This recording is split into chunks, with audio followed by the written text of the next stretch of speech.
کہ دنیا کے اندر باری تعالیٰ کی صفت رحمان غالب ہے کہ وہ پھیلی ہوئی ہے سب پر، اور آخرت میں صفت رحیم غالب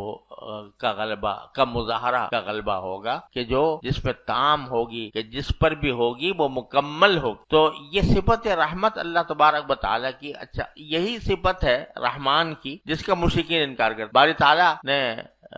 قرآن کریم میں فرمایا یہ وہ اللہ کا نام تو جانتے تھے، اللہ کو مانتے بھی تھے، لیکن رحمان کو نہیں مانتے۔ قالوا وما الرحمن، رحمان کیا ہوتا؟ تو وہ رحمان کی صفت کو نہیں مانتے تھے، تو اور نہ رحمان کو باری تعالیٰ کے اسماء حسنہ میں رحمان کے قائل تھے۔ تو جب کبھی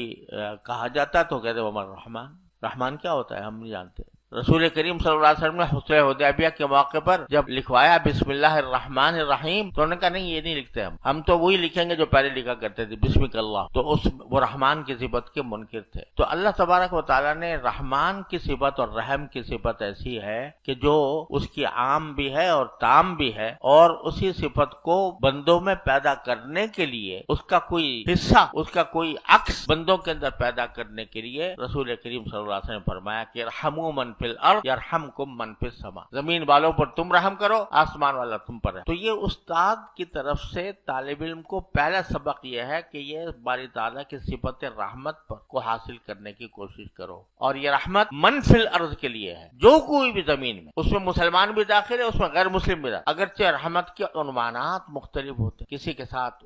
رحمت یہ ہے، کسی کے ساتھ کوئی دوسرا طریقہ اس کے رحمت کا ہے۔ غیر مسلم کے لیے رحمت ایک یہ ہے کہ اس کے بارے میں ہمارے دلوں میں یہ طلب ہو کہ کسی طرح اس کو جہنم سے نکال، اور اصل رحمت یہ ہے۔ اور اب دنیاوی معاملات کے اندر بھی غیر مسلموں کے ساتھ حسن سلوک، یہ لا ينهاكم عن الذين لم يقاتلوكم في الدين ولم يخرجوكم من دياركم ان تبروهم وتقسطوا اليهم ان اللہ يحب المقسطین۔ تو غیر مسلموں کے ساتھ یہ عام سلوک کے اندر مجبوری آ جاتی ہے، جب وہ دشمنی پر، اللہ کی دشمنی پر اتر آتے ہیں تو مجبوراً ان کے خلاف تلوار اٹھانی پڑتی ہے، ورنہ نبی کریم سرور دو عالم صلی اللہ علیہ وسلم نے جس طرح حسن سلوک مسلمانوں کے ساتھ کیا عام برتاؤ میں، اس طرح غیر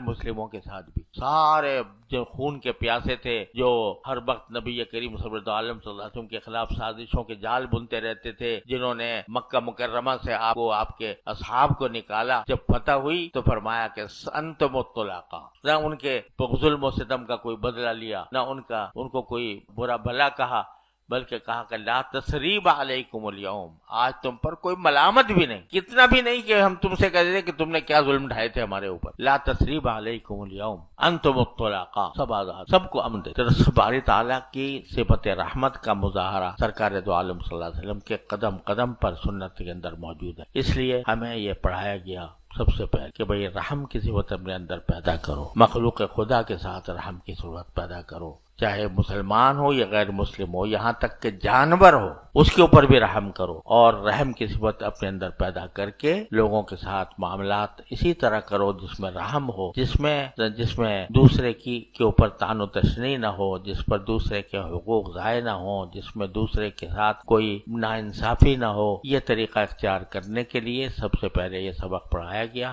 اگر یہ سبق ہم نے پڑھا تو بے شک ہم انشاءاللہ کامیاب ہیں، لیکن اگر سب کچھ پڑھ گئے اور یہ رحم کی صفت ہمارے اندر پیدا نہ ہوئی تو اس کا مطلب یہ کہ ہماری تعلیم بیکار۔ تو اللہ تبارک و تعالیٰ اپنے فضل و کرم سے ہمیں اس صفت سے آراستہ ہونے کی توفیق عطا فرمائے۔